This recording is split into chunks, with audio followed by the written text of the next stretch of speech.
It's great to see so many people in attendance for this session today, Better Informed Aged and Community Care for Care Leavers. This webinar is part of the International Care Leavers Experience History Month, and we in Australia are providing a series of events around Australia to be part of that International Care Experience History Month. It's my pleasure to be one of the chairs of today's session. My name is Anne Livingston and I'm the chair of the National Aged and Community Care Roundtable for Forgotten Australians. But most importantly, I'm joined today by my co-chairs. Firstly, I'd like to introduce Serena Reid. Serena's coming from the beautiful lands of Western Australia, and she'll talk a little bit further about that when she comes on later in today's session. And I'd like to introduce Margaret Bambrick. Welcome on board again, Margaret and Serena. It's fantastic to have you on board as co-chairs for today's session. Thank you. Today's event is being hosted by the National Aged and Community Care Roundtable for Forgotten Australians. And we'll talk more about what that roundtable strives and seeks to do and to undertake. But before we go, I'd like to acknowledge the traditional owners. I'm on the beautiful lands of the Quandamooka people in the southern Moreton Bay area of Queensland, and my co-chairs will also acknowledge the lands in which they're presenting from. But we know we've got people around the countryside at all different lands of traditional owners, and I'll ask people if they just want to put in the Q&A screen where they might be presenting, where they might be attending from today.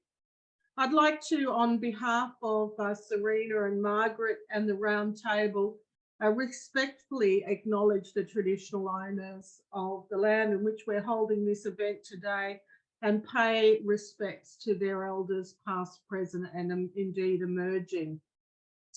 I'd also like to particularly respectfully acknowledge the Aboriginal and Torres Strait Islander people who are attending the event today. A bit of housekeeping.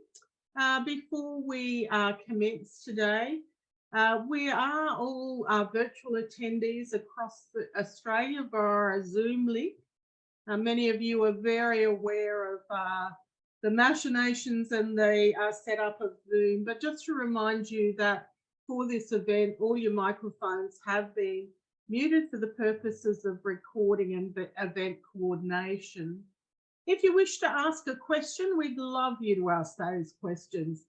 Please submit your questions in the Q&A panel, and you'll see that about 4 icons across at the bottom of your screen.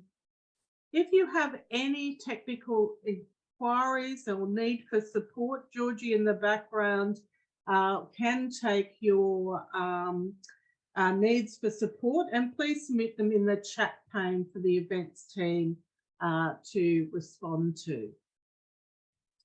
So welcome everyone. It's my privilege to introduce our first speaker for today's session. It's a real honour for me to introduce Dr. Frank Golding, OAM. Frank is the Vice President of Care Leavers Australia Network, and he's also an author, a researcher, and an historian. He's been honoured with the Order of Australia Medal for his services to child welfare, social justice and the community.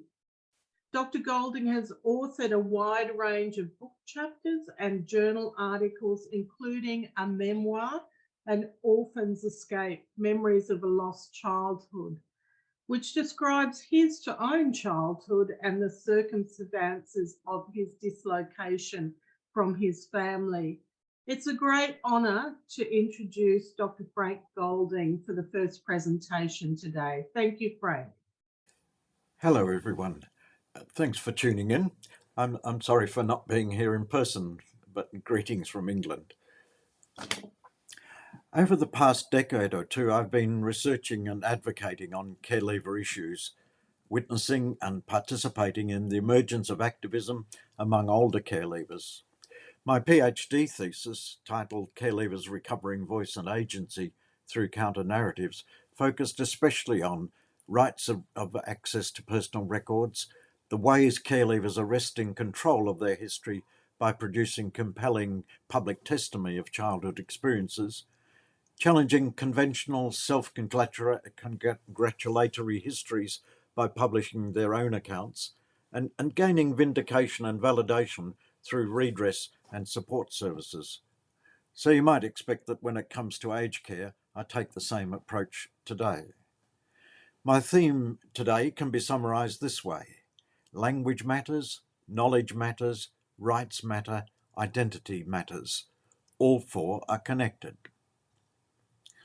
As an aside, though I think a useful one, I've been reading about changes in the wording of the criminal code in Queensland relating to child sexual abuse. Other states are looking to make or have already made similar changes.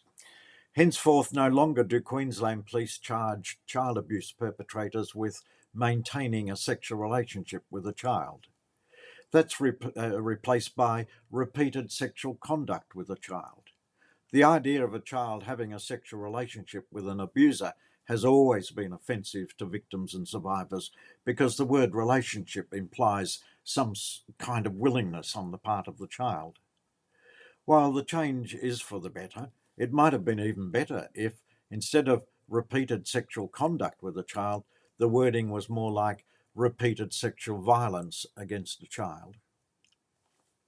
I'm particularly pleased to be involved with a project through the University of Canberra and others, which is developing guidelines for the media for reporting child sexual abuse and parallel guidelines for victim survivors when they deal with the media. The guidelines will, we hope, significantly change the media discourse when it comes to how victim survivors are portrayed, which should mean that media reporting will cause no further harm, stigma, or trauma when they deal with the accounts of victim survivors. That's a digression. So back to the matter at hand. What do we call ourselves? The two national bodies, the Alliance for Forgotten Australians, AFA, and Care Leavers Australasia Network Clan, disagree on the tags in their titles. It would be a mistake, I think, to think this disagreement is just about protecting their turf.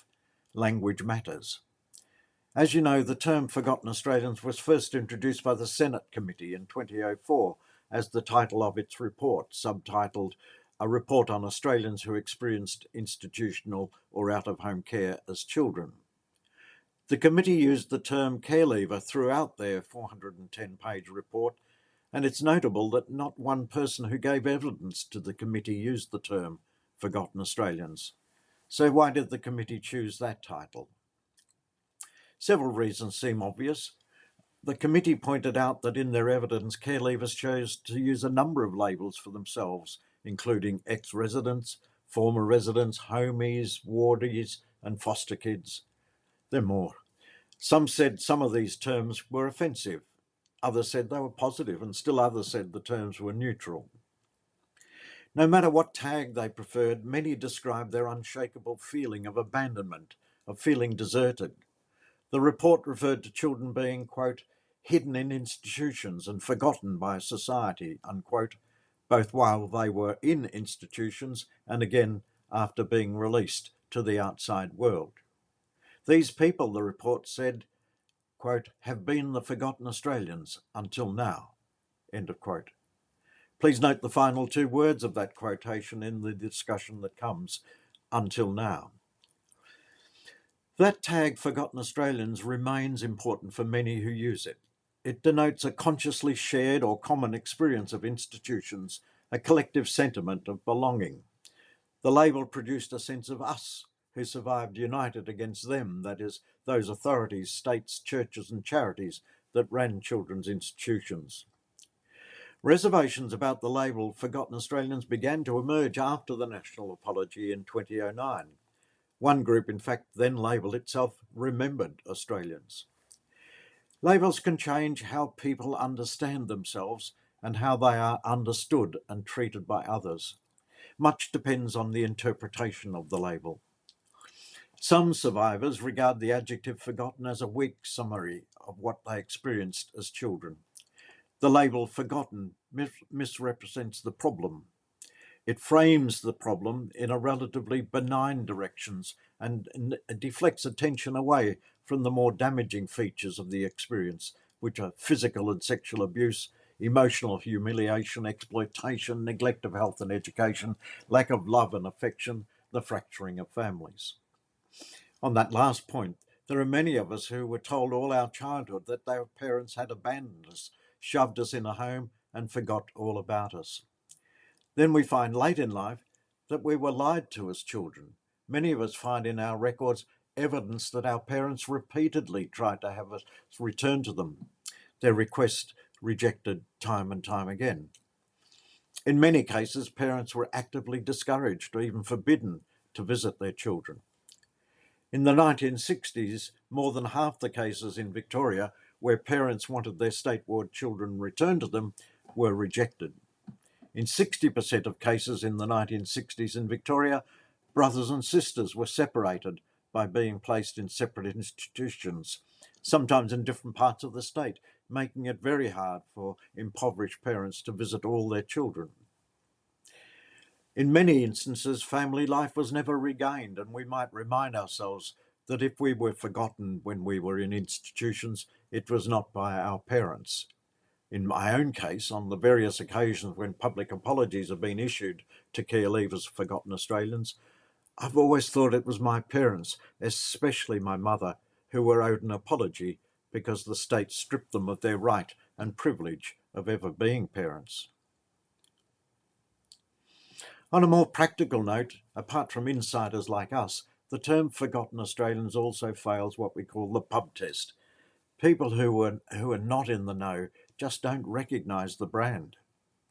Simon Gardner, then manager of Open Place, a support service for forgotten Australians in Victoria, wrote in a metropolitan newspaper in 2017, quote, "Mention the stolen generations and child migrants and eyes light up in recognition.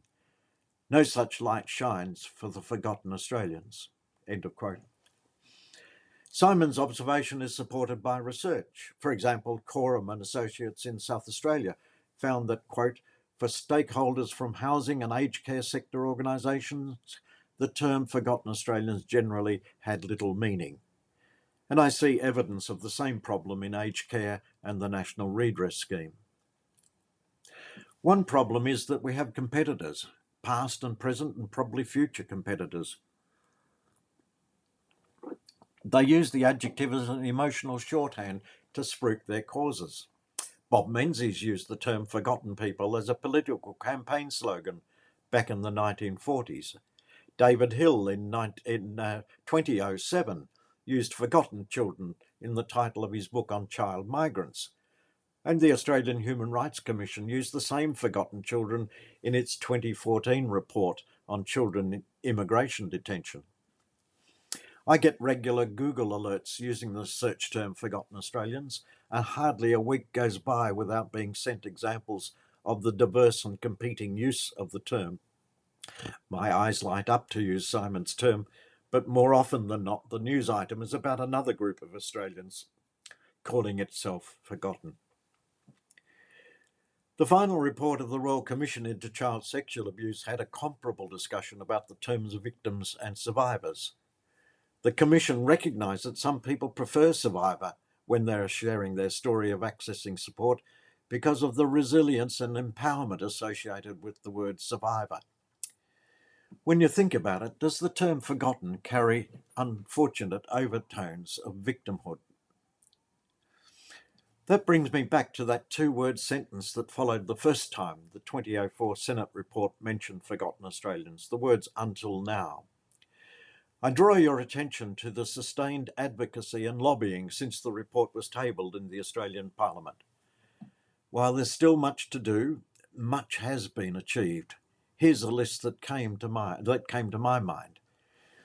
The Australian Parliament and other state parliaments have issued apologies. Memorials have been erected in each state. Some old orphanage sites have been salvaged by heritage activists. The National Museum Travelling Exhibition and the National Library's Oral History Project. The Find and Connect services, which have been funded to support care leavers and forgotten Australians around Australia. Access to childhood records is much improved. A national summit on rights in records has been held, and a charter of lifelong rights in records is widely supported. An Australian orphanage museum is established and run by care leavers. More than 150 care leavers are known to have published memoirs about their childhood, and there are probably others we haven't yet heard of. Care leavers have been recognised in the Aged Care Act as a special needs group, and not to mention the redress schemes, though redress is still a work in progress at the national level. I'll come to that. When it comes to aged care, the question is the label forgotten a handbrake on progress to better services for us? Childhood institutional experiences do live on in the psyche of many of us. The fear of losing control over our lives in an institutional regime in our last decades is intensely felt. And there are many triggers that service providers should be alert to. But I ask whether we should be focusing not just on the childhood trauma that lives on, but equally on what happened to care leavers through their adult life before they reached the stage when they needed to access aged care services. We know from study after study that they were more likely than other citizens to have been unemployed, homeless, involved with the criminal justice system, experiencing social isolation, loneliness, poverty, and mental health concerns. That all goes to things like trust of authorities, self-image, self-confidence, social skills, personal support, and not least capacity to cope with authority figures, and ultimately their ability to understand and afford aged care fees. It's absolutely the case that adults who grew up in orphanages, children's homes, and foster carers have a perfect right to protect their personal histories, to disclose whatever they decide, especially if the aged care service provider was a provider of out-of-home care in the past, as so many were. If they do disclose their personal histories, they have a perfect right to expect to be treated with dignity and respect regardless of what they disclose. In any training program for aged care managers and workers, it's critically important to avoid stereotypes that are generated by the imposition of a label, whether it be forgotten Australians or care leavers. Labels alone explain nothing about the people wanting a service. In dealing with the aged care sector, and I've been doing that as a user for more than a decade myself, I was keen, and still am, to tell the system what I wanted and what I thought they should know about my background. But knowledge is a two-way street. I needed someone to teach me how to find my way through the complicated maze that is the aged care system. I wanted it explained to me in plain language with clear details about my options and rights. I also wanted to be treated as a whole person, not just as a care leaver or a forgotten Australian. After all, I'm not just an adult who grew up in 3 children's institutions and 3 foster families, carrying the lived and living experience of that childhood. In my life, I have been, and am now, other things too. Husband, father, grandfather, teacher, academic, policy advisor, researcher, footballer, traveller, advocate, avid reader and writer, and I have a disability. Like many people my age and biography, I don't want to be a round peg being forced into a square hole. Having said that, there is one stereotype that is accurate. We were all once voiceless children, unheard or deliberately silenced. Silence was the sound of powerlessness, meeting unrestrained authority in children's institutions. I had rights as a child, but nobody told me about them, and even if they had told me I had rights, I doubt they would have let me exercise them then. But I'm no longer a child with no voice and no rights. Now I'm an adult living in the medical system, living in the pension system, living in the aged care system. I want to exercise my rights, and I refuse to be silenced. I insist on the right to define my experiences and problems in my own words and terms, and with rights come dignity. I was asked to make some comments on the National Redress Scheme. what I have to say reinforces my earlier comments about labels, but also touches on the use of knowledge in decision making and the importance of data. When we apply under the redress scheme, we're asked whether you identify as an Aboriginal Australian or Torres Strait Islander Australian, or if you have a disability or are a child migrant. On the basis of the boxes that you tick, the redress scheme can track the number of applicants in these categories, and they can track the aggregated progress in the scheme and report on outcomes for these cohorts. They can also allocate resources to ensure support is provided to them as and when it's needed, as was the case recently when the data showed that there was huge gaps in services in rural areas for these cohorts. However, whoever designed the redress application booklet demonstrated a woeful understanding of this vast, diverse group of people called Forgotten Australians and or care leavers. At question 36, you're asked to tick a box or boxes. It's not made clear whether you should tick more than one box if the box applies to you. Here are the options they give you. A state ward, a foster child, in relative or kinship care, under other court-ordered care, an unaccompanied child migrant. And then, just to confuse things, they add 3 more options: a military cadet, apprentice in the Defence Force, or none of the above. Of course, many people could tick multiple options, but redress seems not to have known that. If they'd bothered to ask people with lived experience, we could have told them that many children were moved in and out of categories.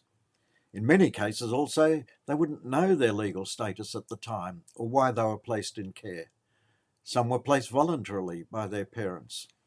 In other cases, if records exist or if they can be found, they don't necessarily show the child's legal status.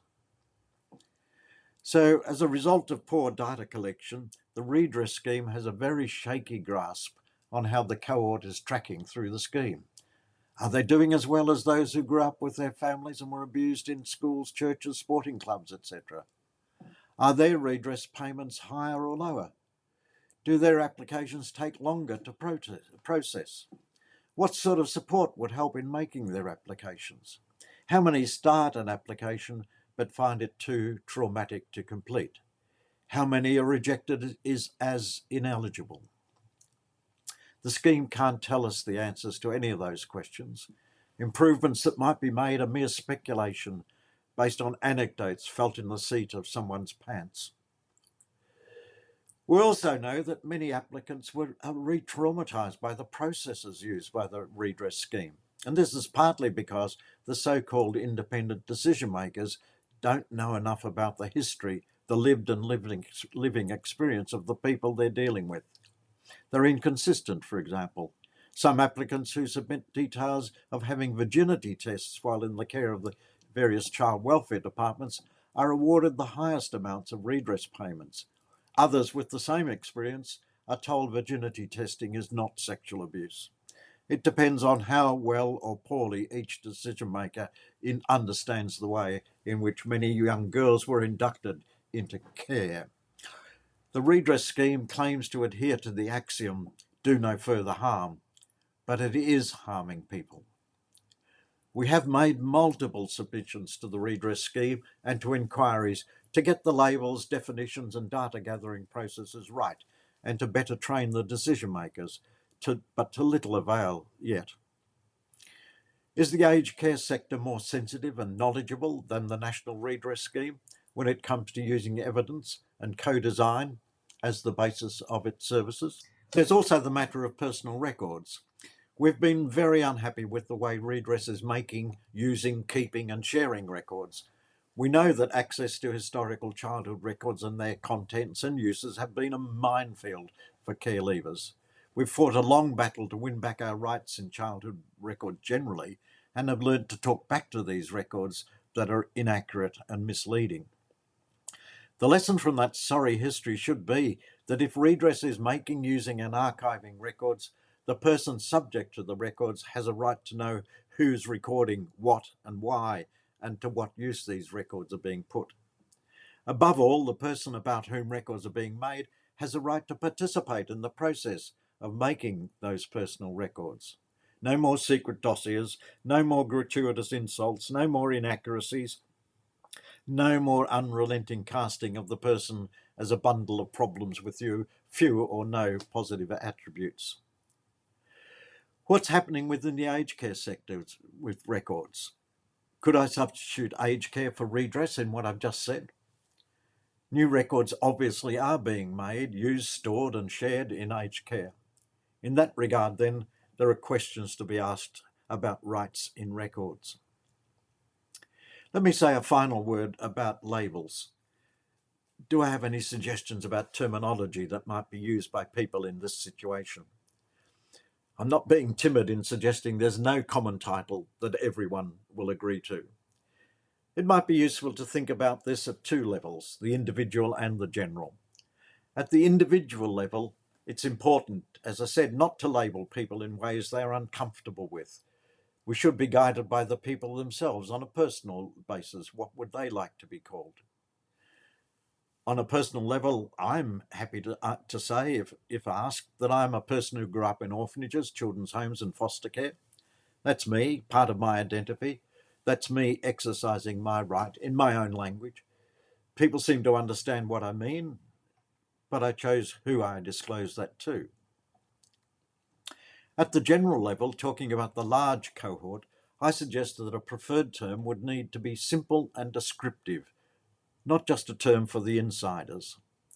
The Aged Care Royal Commission in Melbourne in October 2019 used the term care leavers and defined them as being, quote, people who spent time in care as a child, including institutional and out-of-home care arrangements.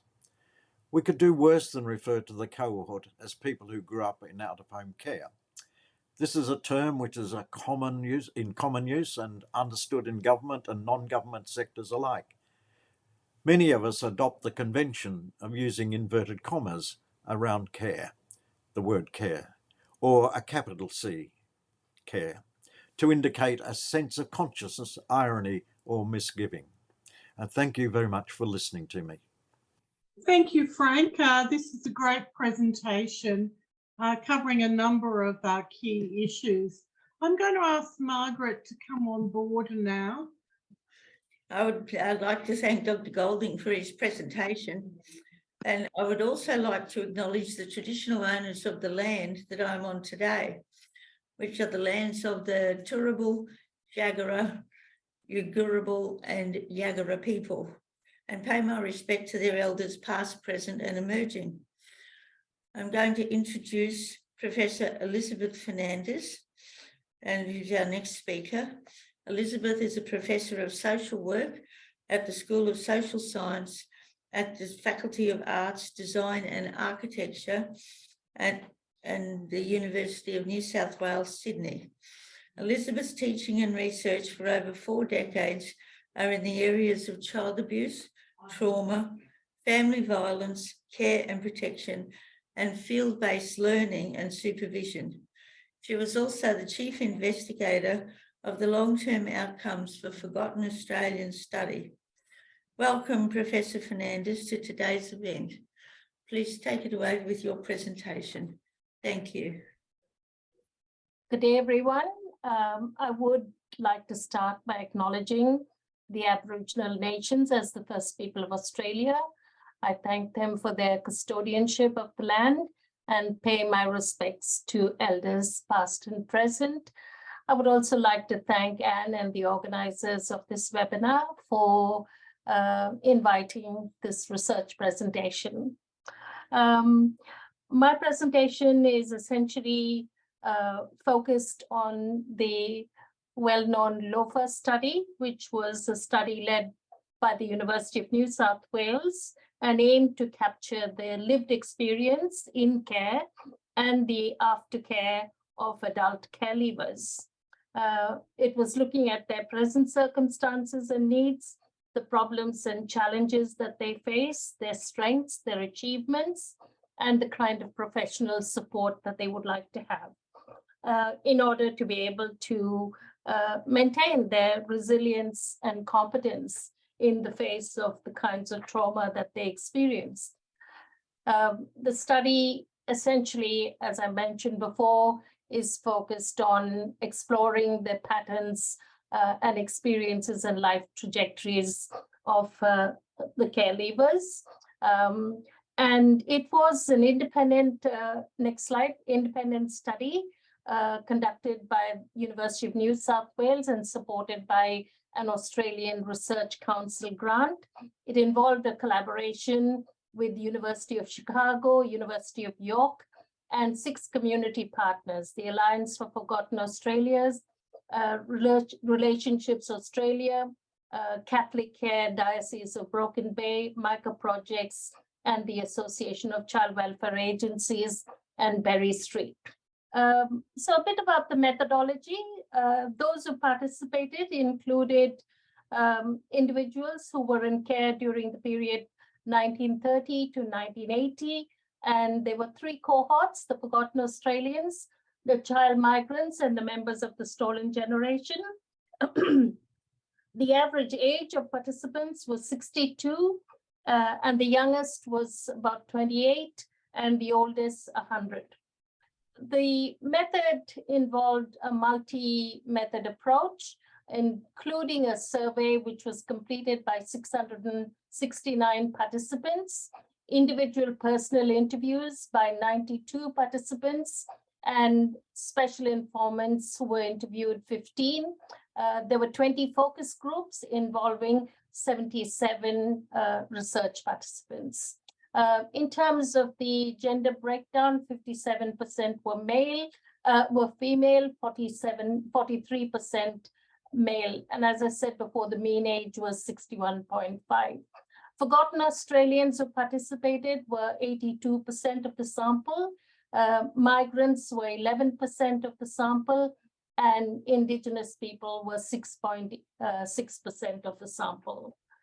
The study looked at their placement trajectories, and what we do see is that many endured multiple placement changes, ranging from 1 to 27 placements, the average being 4.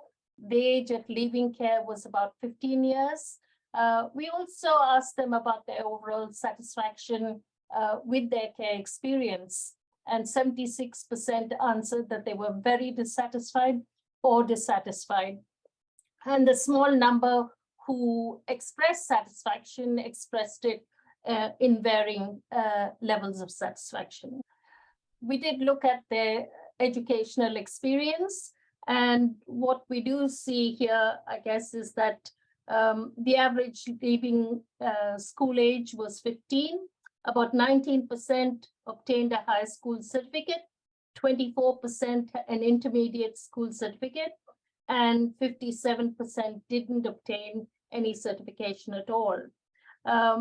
Here again, we see that child labor was rampant and impacted their schooling achievement, as many of them pointed out that what impacted school was the frequent school changes, the academic difficulties, not feeling safe at school, and also the total lack of encouragement from teachers and their caregivers.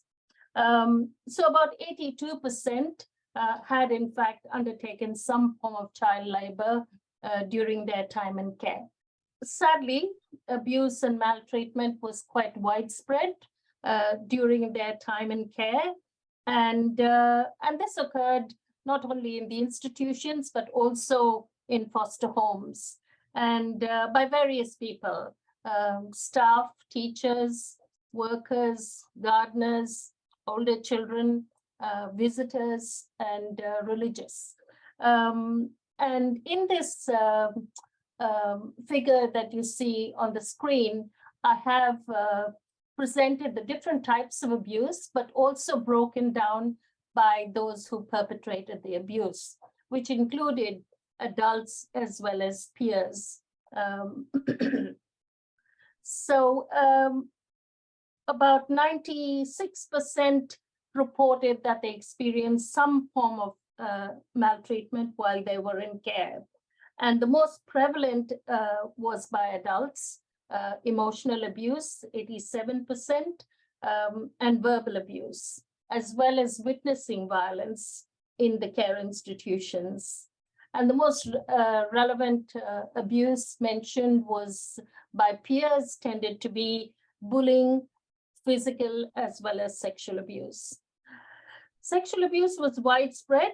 60% experienced this form of abuse, 55% from adults and 42% from their peers. We also looked at their experience in terms of transitioning from care.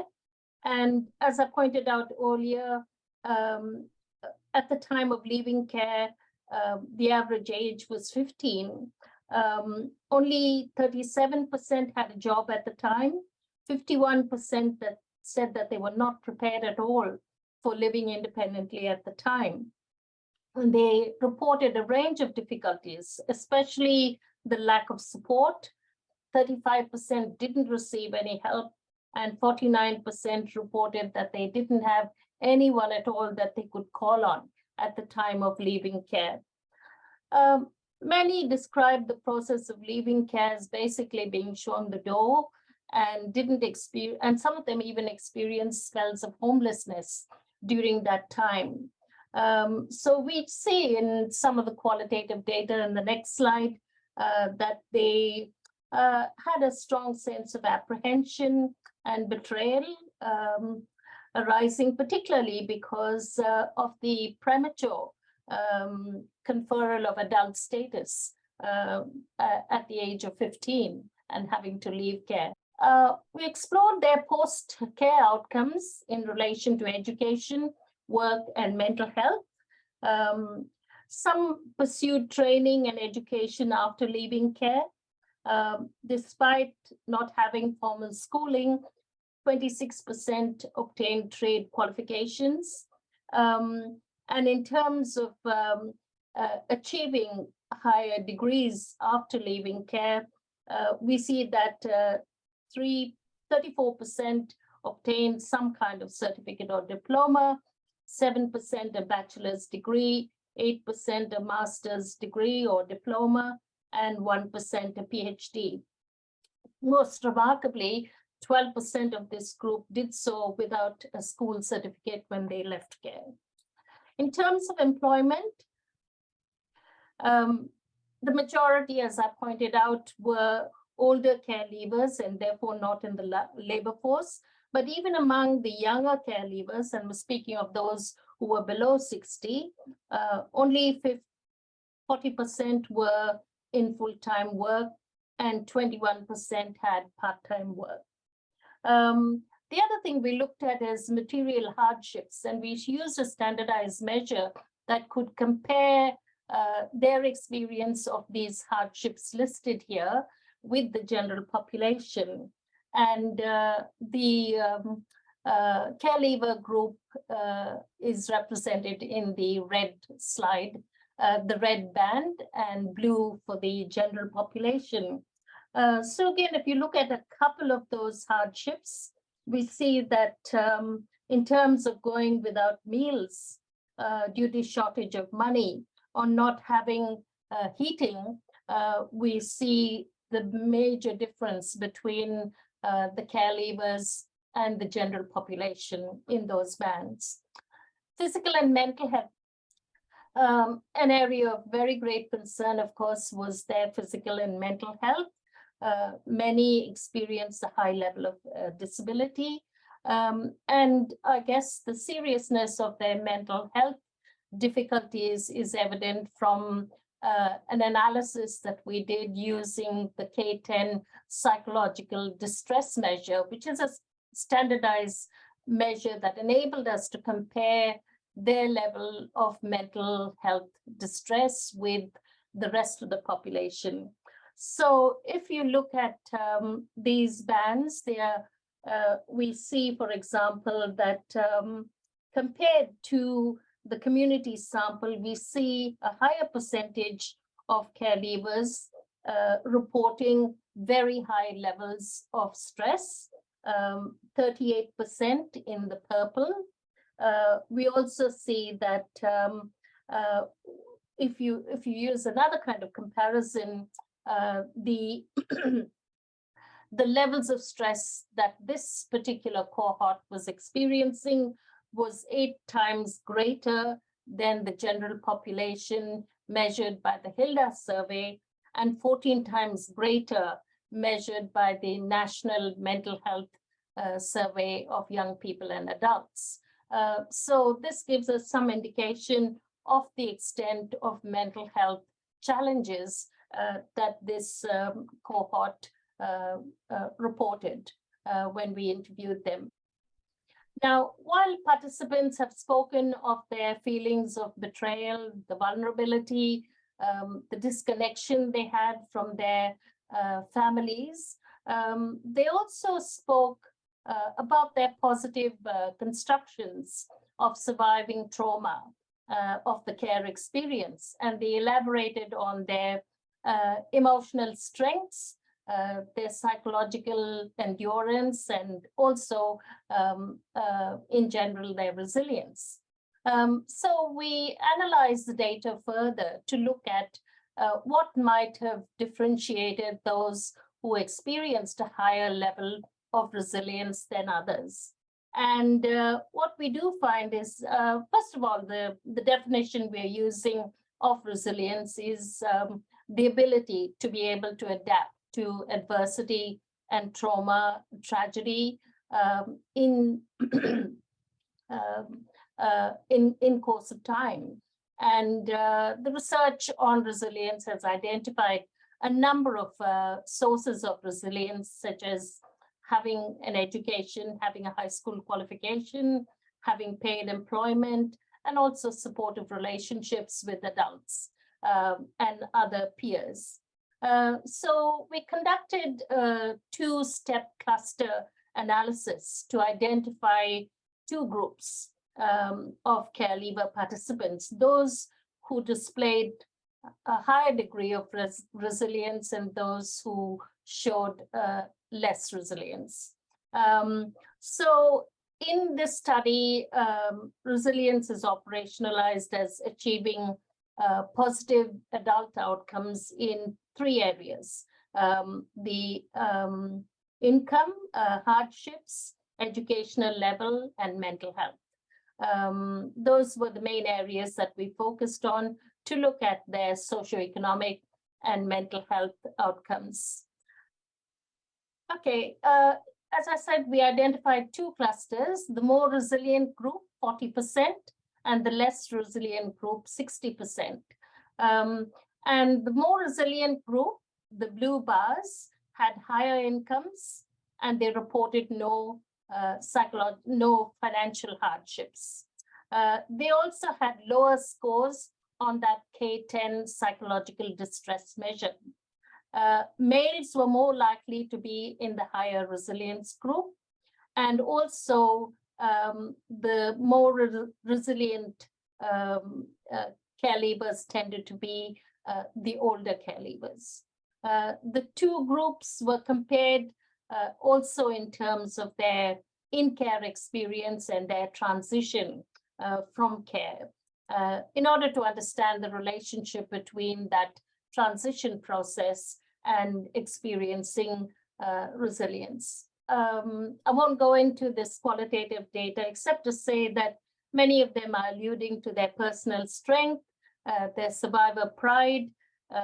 They're sharing the positive meaning that they attach to overcoming some of their adversities, and also the strength that they had developed from, I guess, addressing their trauma.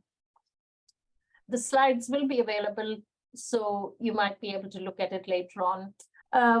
Here again, we have the qualitative data, and I might pass over this one, but essentially, for example, Sally is alluding to the guidance and support she had from friends, from a holiday family who helped her get through many of the challenges that they had.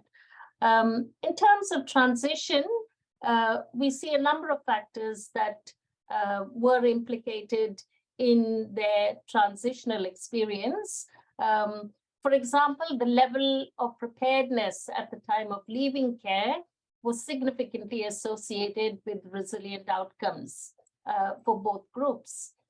Care leavers with high resilience reported being better prepared and having fewer difficulties during the transition. Being able to call on someone for help, receiving some kind of assistance in the care institution during that transition period was also significantly associated with resilience in adulthood. Also, having a job at the time of leaving care was significantly associated with their resilience, with a higher percentage of the more resilient care leavers having a job at the time of leaving care. So again, the data from the in-depth interviews also gives us a little more insight into their process of leaving care, and I'll leave that for you to look at later on. In terms of their post-care experience, having a partner, having support from partners, family, friends, was significantly associated with resilience in adulthood. Having a religious affiliation was also found to be associated with resilience. Teen pregnancy was significantly associated with resilience, and more resilient care leavers were less likely to have had a child before the age of 20 than the less resilient group. Care leavers with low resilience were more likely to receive support from groups, from social workers, from counselors, from organizations, and to seek help in those areas.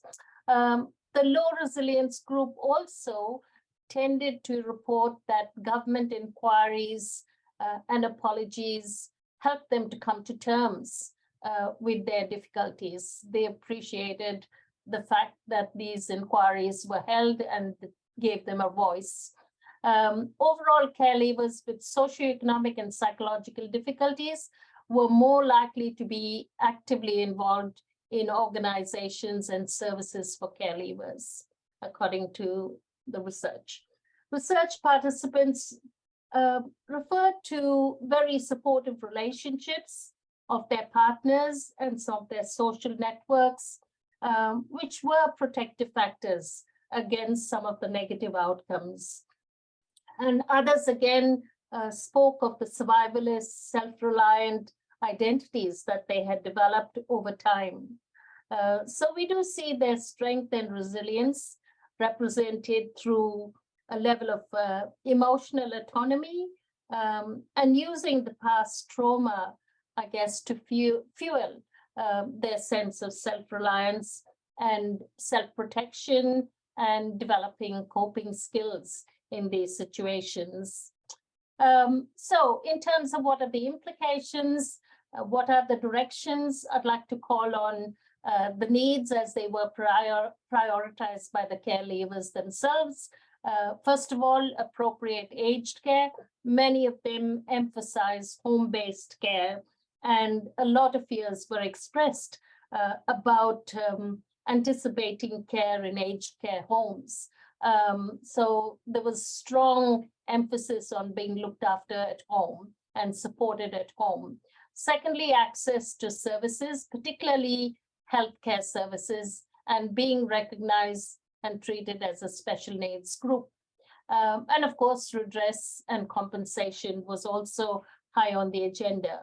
I think another thing to be kept in mind is that services need to be attuned to the trauma and the loss that they've experienced as care leavers in terms of their histories, and the need for more holistic assessments and interventions that focus also on their strengths and their assets in addressing the risk factors. Above all, training for social workers, health and aged care practitioners in order to understand the impact of exposure to maltreatment on the psychosocial outcomes across the life course. And once again, a quote from one of the specialist informants emphasizing very much the importance of focusing on their needs and treating it with some urgency. I've listed some of the publications from the study. Happy to take questions later. Thank you, Elizabeth. Over to you, Serena. Thanks, Anne. Thank you for your presentation, Professor Fernandez. It was particularly meaningful for me as a care leaver. I don't live in the past and I don't now feel negative, very often feel negative impact of that. But learning from your survey regarding the adults who were past children who lived in care, it was interesting that 96% were maltreated whilst they were in care. And that was really sad to hear.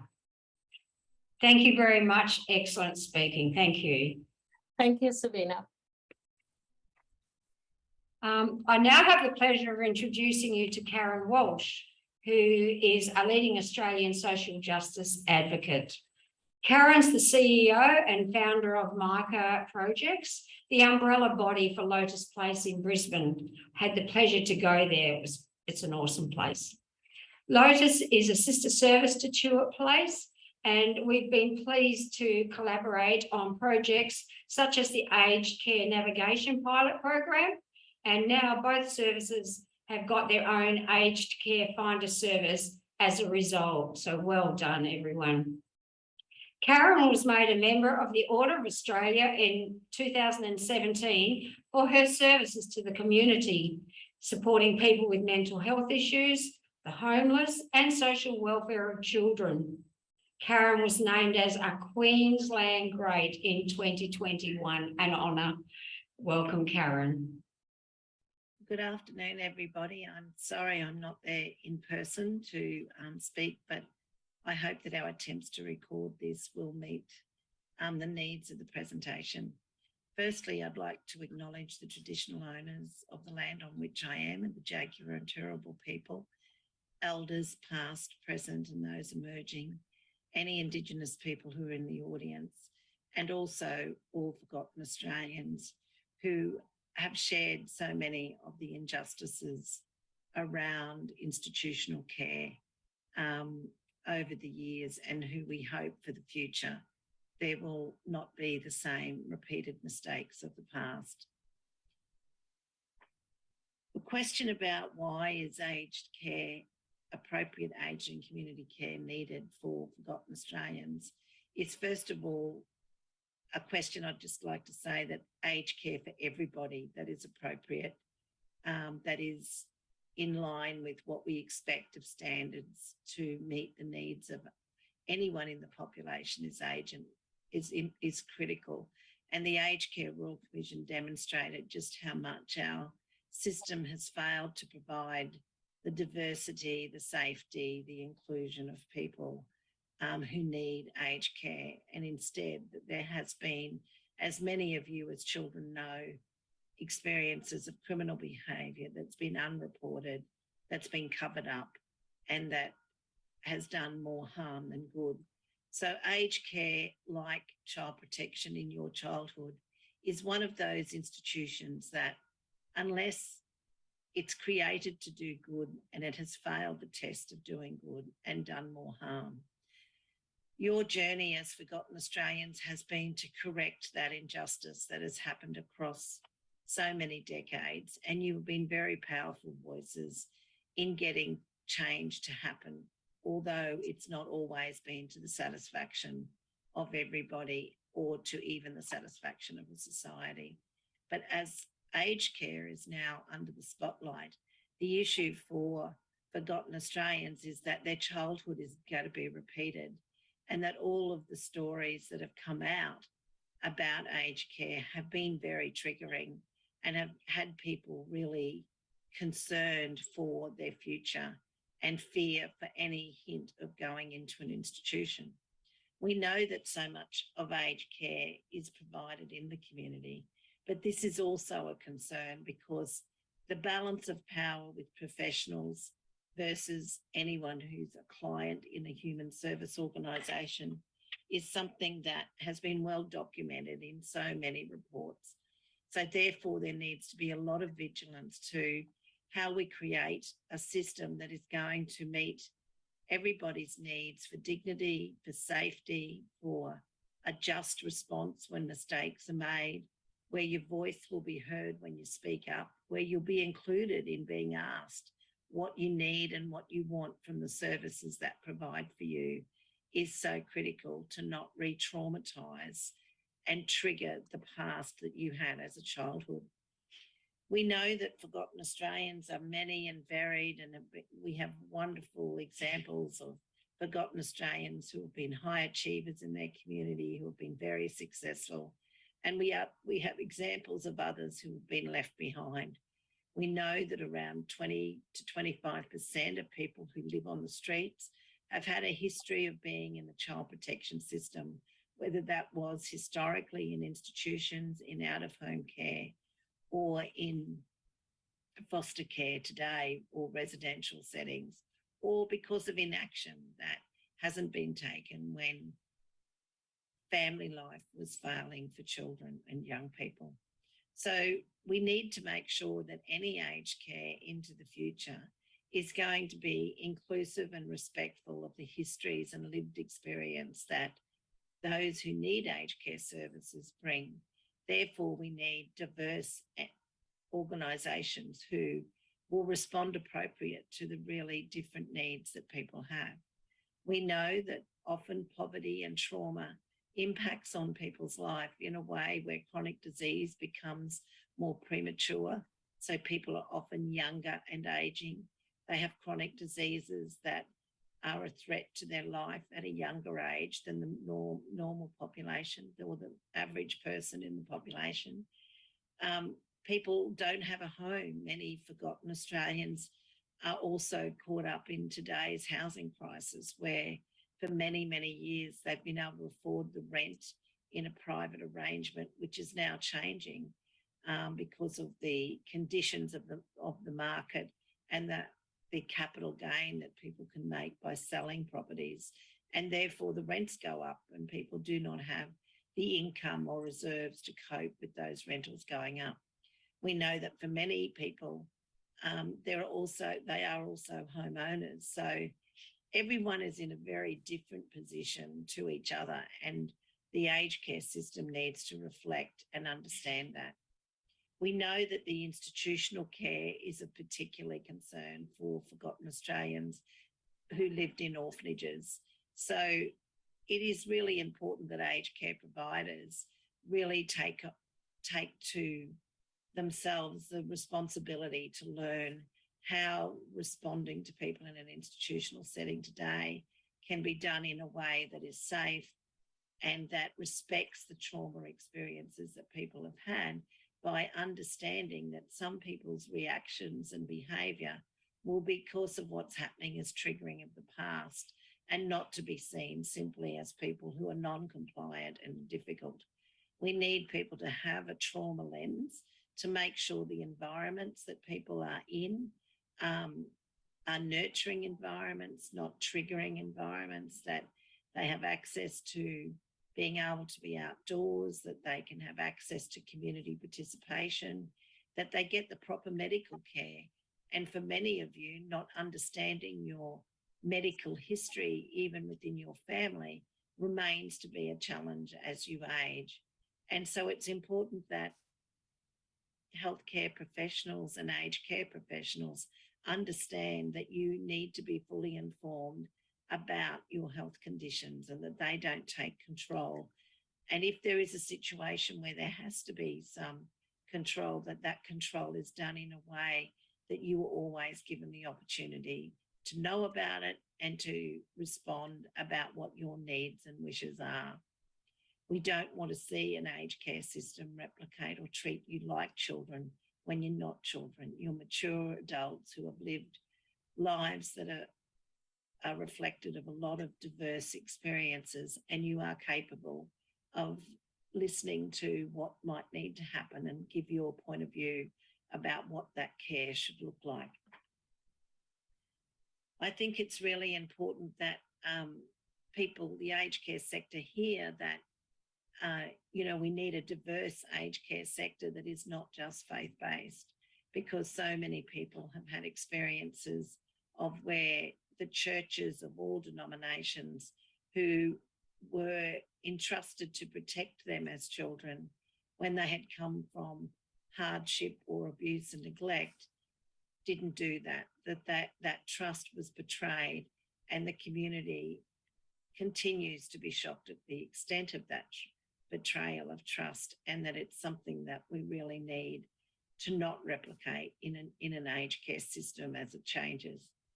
The new Act in the aged care is very clear that it defines aged care for people to maintain their independence as they age, including support and care to ameliorate age-related deterioration in their social, mental, and physical capacities to function independently.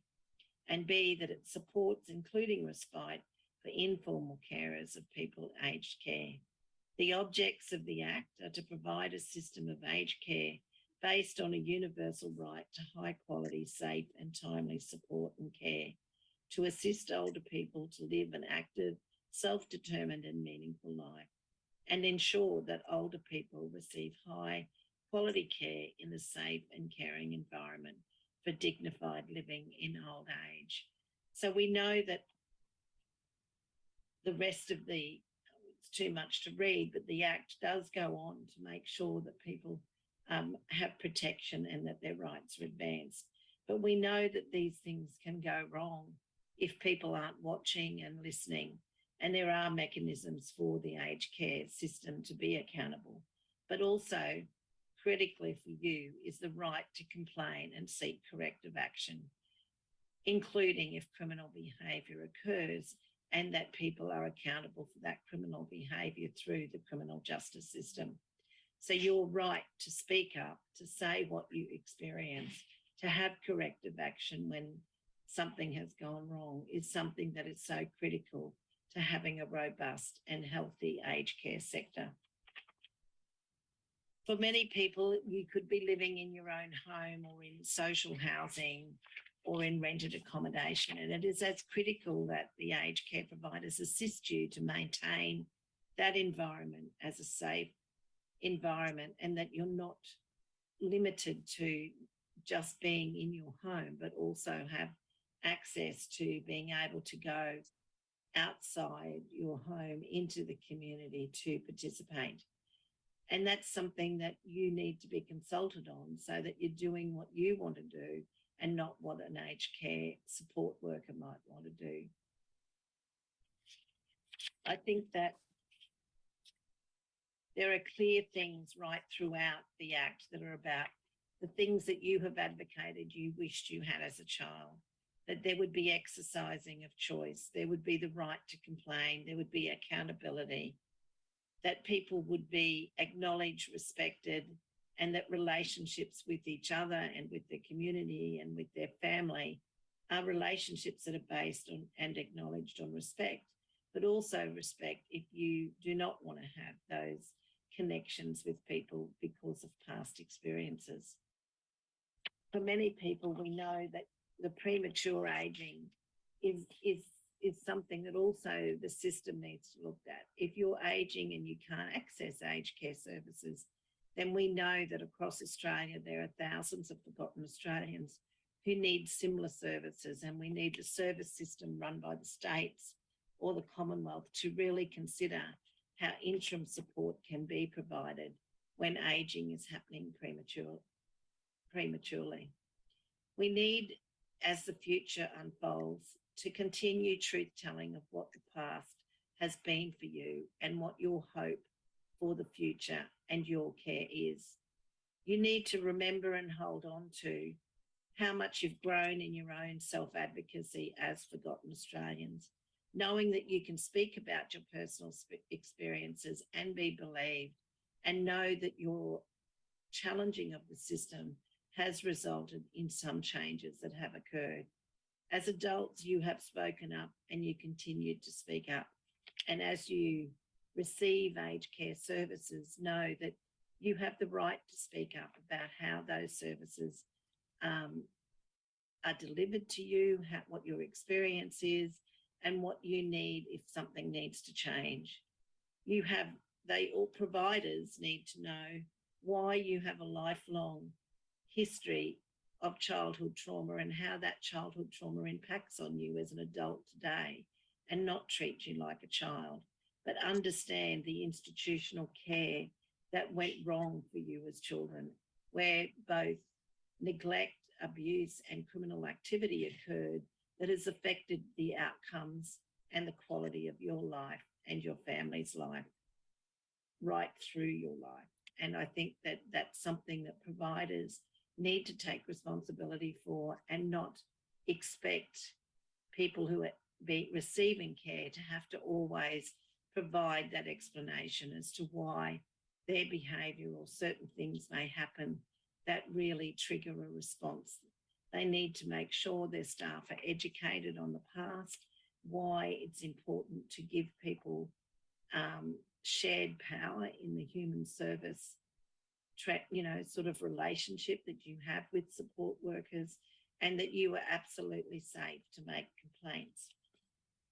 I know that for many of you, the memories of the injustices that occurred when you were children still are very raw when it comes to thinking about aged care, having people even come into your home to provide that care, having a say about that care, or if ever there's a need to go into institutional care.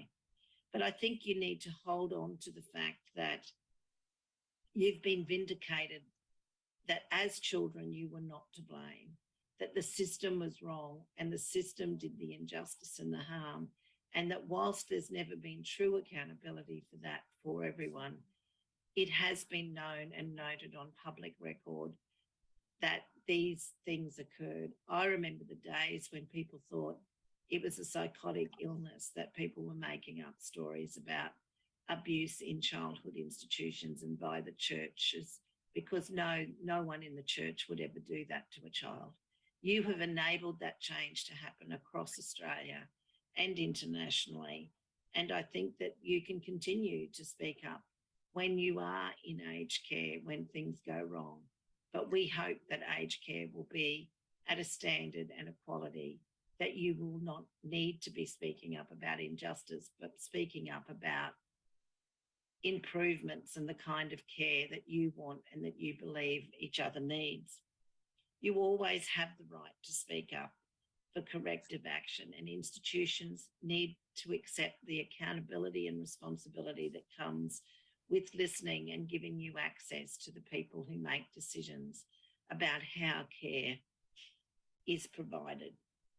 I think that you can move forward in being very proud of the impact your advocacy has had about why you as a population group within Australia need providers to have special attention to your needs and to your history and to your voices. So I encourage you all to keep speaking and educating people. And I ask all providers to take responsibility for understanding that it is your responsibility as well to be well informed about why people need a different response if they've had a childhood in out-of-home care, in an institution or a detention centre, where their care was disrupted by abuse, neglect, and including criminal behaviour. So thank you very much. It's now time for questions. I've got a number of questions that have come from our Q&A sessions today, as well as directly from individuals who are able to attend in person today. Just note that Dr. Golding and Karen Walsh are unavailable today for question time. But I'm going to ask Serena and Margaret, as who identify as Forgotten Australians, to give their points of view on some of the comments. And Elizabeth, as a researcher, I'm also going to direct some questions directly to you. Just a couple of comments though, Ellen. I know you've been posting lots of comments, thank you. But I think I'll just read your comment here that Karen hit the nail on the head when she said, we do not want forgotten Australians to relive their childhood again. Thanks, Alan, for that comment. And another comment, I'll just read out from Judith. Judith is an aged care provider. She's very interested in what dedicated counselling services are available to assist people, as she notes that aged care providers may struggle to provide suitable support for people, particularly with mental health issues and in need of specialised emotional support. Judith, I know that you've had to leave today, but I'm going to get Georgie in the background. I think she's posting as we speak the link to our new website, which Margaret and Serena helped launch last week, but also that does provide links to specialised services around the countryside. Serena, I know you're linked to one such specialised service in Western Australia. I wonder if you might comment and tell us a little bit about the services that Chewett Place provide. Thank you. Sure, thank you, Anne. And look, my apologies, before the nerves got the better of me. I completely forgot to introduce myself and who I was. So I'm just going to briefly do that now so that the people that are watching this know who I am. My name is Sabrina, as you've already said, and I don't think that I'm forgotten. I am not forgotten. And I'm here and I matter. And that's for every other person that has lived in out-of-home care. I'm speaking on behalf of them as an advocate, because we need to be able to be positive in where we stand in ourselves, even though underneath we've got the butterflies happening. I'm chairperson of Forgotten Australians Coming Together, which is the governing body of Chewett Place over here in beautiful Western Australia. And I'm privileged to be at this today from the Whadjuk Noongar country here in Fremantle, Western Australia. And now, Anne, I'll get back to your question. I apologise that my nerves got the better of me. We have this special lady here, Rose, and she is our aged care. Now the nerves got me. Care finder, and we're lucky that we know we have Rose for at least 12 months. Hopefully we're going to rope her in for longer, because Chewett Place is a resource centre. Probably sounds boring to people, but I guess it offers every resource you can think of that a person needs when they are trying to find out who they are after many years of keeping sometimes a secret about where they came from. And I was one of those persons. I walked in the door, I'd spoken to probably 4 people in my whole life. I was 60 odd, and who are all these people that they call participants? And then after the encouragement to come in and meet the staff, and right from the very reception area, I was shown the computer room, which was amazing. There was people in there. There is people still, volunteers that spend their time teaching people any type of technology that they need to know, and which is so good these days, because as everybody would know why it's so good. We have a craft group of ladies, beautiful ladies that make all their crafts, handcrafts, wrap them up at Christmas time, and give everybody that comes to our Christmas day a gift to take home, male and female. We've got a wonderful eating area, community area, where people can come and go at free will. They get a wonderful meal given to us on Monday after their singing group session, which is you can sing or not sing, and I can't sing that well, but I'm included in making a noise in that room. So it's pretty funny to hear it from a distance. And then we have the lovely meal afterwards. And it's about the feeling that they want here at Tulip Place is that we feel like we're a family. And so there's times when it's awkward and people are uncomfortable in conversations.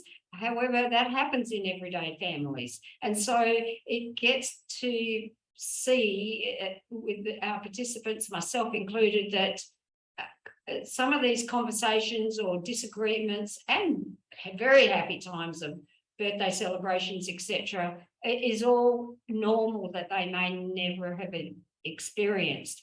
And from an aged care point of view, and I've spoken to a few people here, it's definitely not my job or my expertise, but there's no one here that's actually happy to be getting the thought of needing care, whether it's in hospital care or even strangers sometimes coming into their home. We've still got a long way to go here too, because every day is new. It's new for the staff because we all come in our different with our different costumes on of who we are and who we think we are, and so there I admire the staff here. The staff here are amazing. We've got free counselling where there's no time limit. Thank you, Serena. Particularly important to acknowledge that you've also, Tulip Places, received the Care Finders funding to assist forgotten Australians to access aged care, whether it be residential aged care or community care, and that you've got dedicated staff to do that. That's an important new service, Margaret, isn't it? Also that Lotus Place is providing, along with other entities in Queensland. Yes. And we know that there's a number of now dedicated positions as a result of a range of advocacy.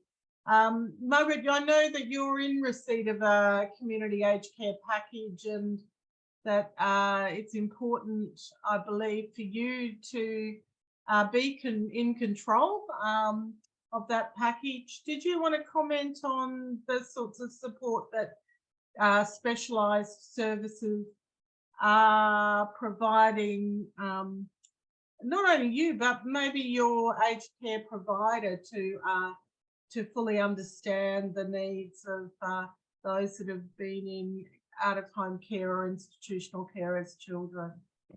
Well, I think I've been well lucky, because Star Community Services actually have done training in this kind of care and have a particular interest in it, and they've asked me to sit on their consumer advisory board as well, to give them assistance in, training their care workers in understanding this, post-traumatic care for people, like me, I guess, who've been in care in childhood, because it does make a significant difference to how you cope and how you accept people into your home and the level of anxiety that you feel. And I think, like, I know even, if they tell me someone's coming at a certain time and they appear at a different time, I can't handle that. I get all prepared for something at one time, and then they come at a different time. I'm in a mess when they arrive. And I don't think they understand still, they say they do, but the level of anxiety I feel when I'm waiting and waiting and waiting for someone to come who was, I thought, going to be there at 9 o'clock, and they appear at 11:30, I'm almost sick by the time they come. I'd rather cancel services than, so it's interesting to have that kind of support. And the aged care navigators here are particularly understanding of that, and talk you through it, calm your farm, so to speak. It's good. That's great, Margaret. Thank you. I guess there's a couple of questions both on the question pane and that we've received directly about specific training for care leavers, particularly for residential aged care, but also required for community care. Sarah, thank you. You've listed that Helping Hand, particularly a service based in South Australia, but has been doing some great work nationally, providing resources and training which are co-designed with individuals who have experienced institutional or out-of-home care as children. They're important resources, and they're really important that we promote them, the resources that are available to providers. There is also a range of trauma-informed training that can be accessed by aged care providers, and we would openly advocate that you access that and ensure all your staff have trauma-informed training. Elizabeth, I'm going to direct this question to you, or these questions. We've got a number of comments that have come through about those who are forgotten Australians or care leavers who identify perhaps that they're aging prematurely, that they're aging because of the treatment and neglect that they had as children. They might feel that they're aging more rapidly than their counterparts who didn't have that experience as children. And I guess I've got a number of comments and questions around how do we provide services most appropriately to younger people who may be not in that aged care net yet in terms of their age, but are exhibiting the behaviour.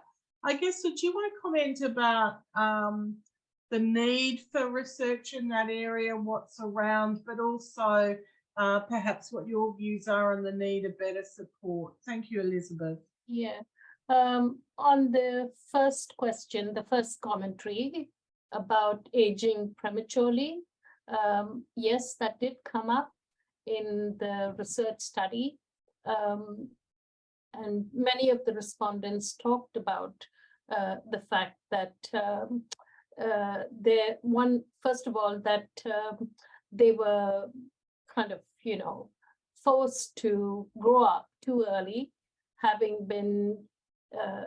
this adult status imposed on them from the age of 15. And because of the level of disadvantage that they experience in terms of homelessness, lack of health care, lack of so many things that people of their age would have. For some of them, the issue of food insecurity was also there, in that they weren't able to feed themselves at times because of their limited socioeconomic assets or opportunities.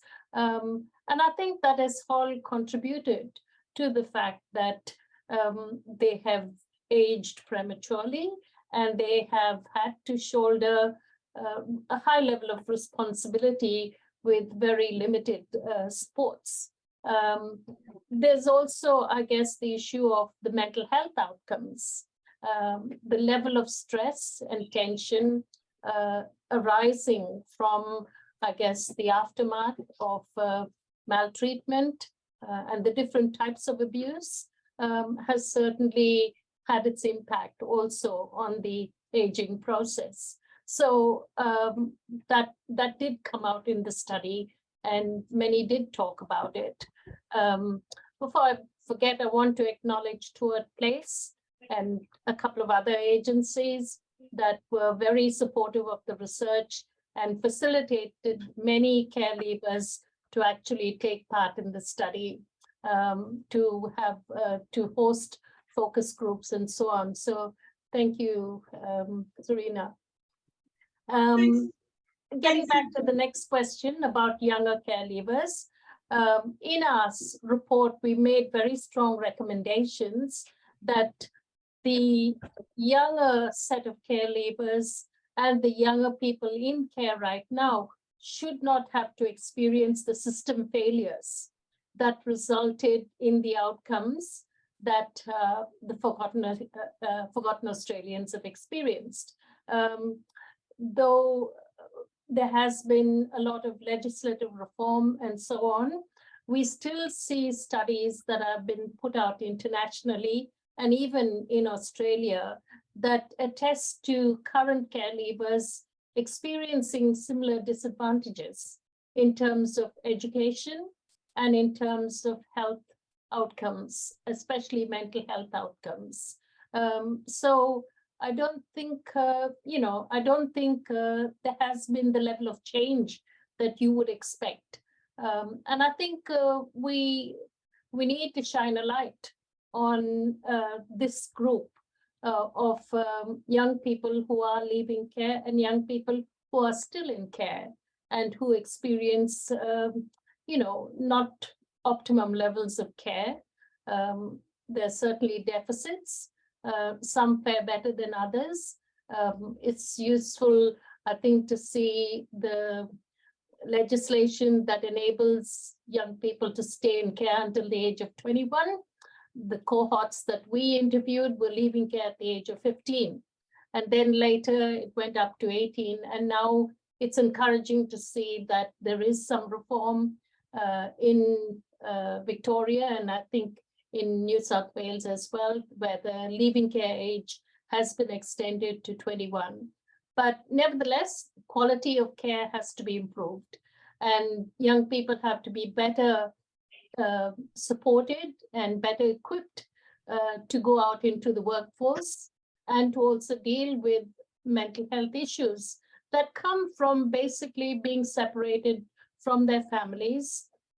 They might have experienced violence and abuse, and that might have been the reasons why they've come into care, and that indeed has its aftermath as well.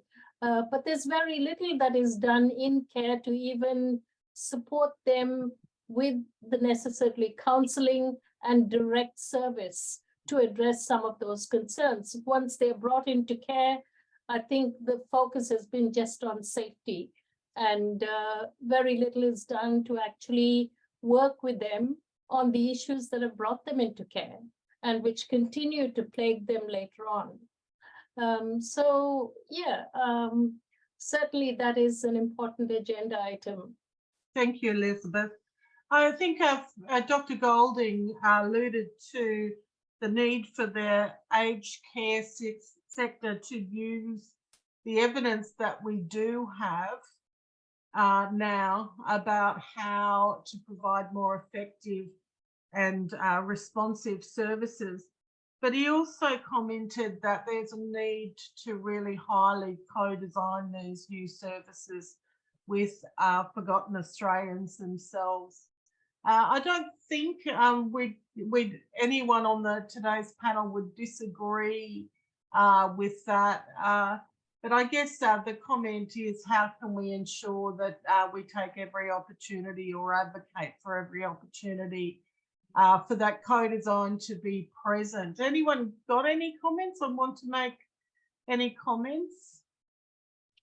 I'd like to say, even though like we're sitting here today and whoever the people are listening to us, there is so many people out there and that they don't know who we are.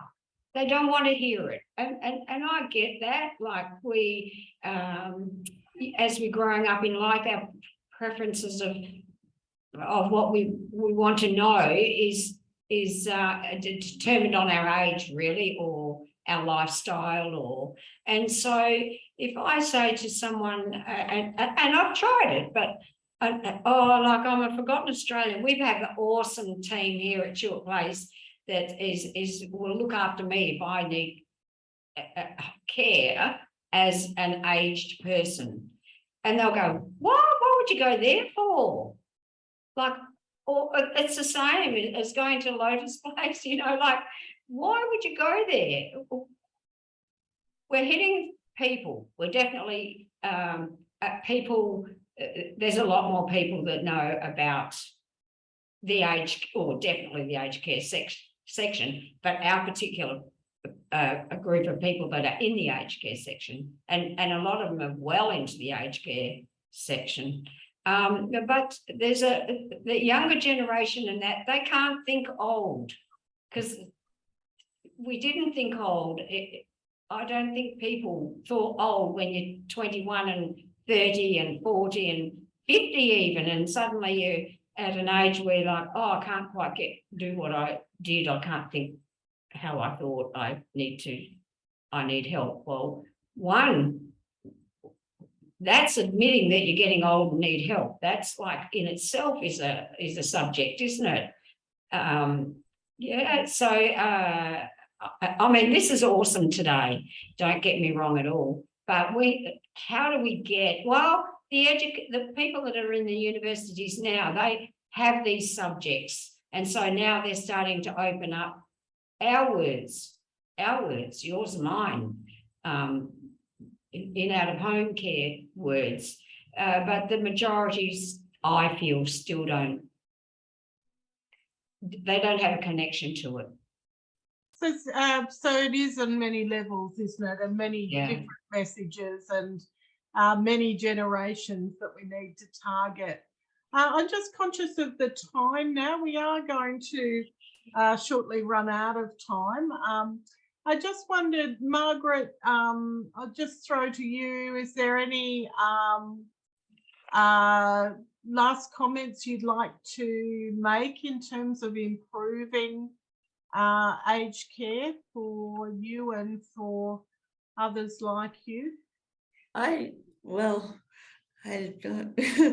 make a simple comment, I think it would be very great if government would consult with people like us, for example, directly, and ask us what we want from aged care, and then design aged care around what we really need.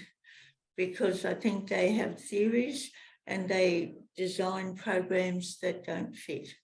And I think if they're going to have funding and services, they need to make them so that they fit and that the money is truly used where it needs to be used.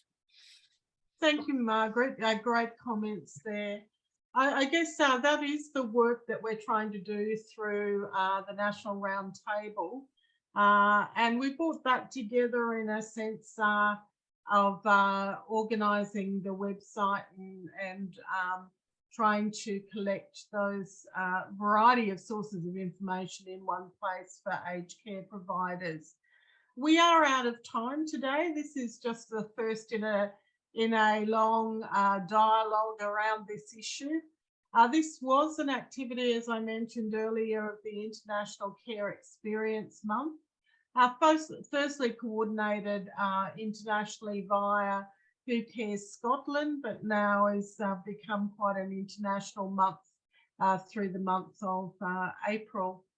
I'd like to take the opportunity today to thank our presenters, Dr. Frank Golding, Professor Elizabeth van der Nest, thank you, and to Karen Walsh, thank you as well.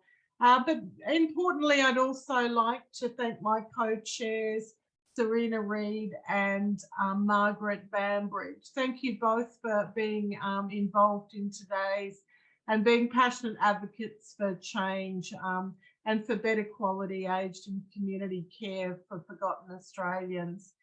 I'd also like to just acknowledge our technical advisor in the background there, Georgie Gould, and thank everyone who's attended today's session. We will be releasing the session and we'll be posting it on our website. Thanks everyone for your involvement today.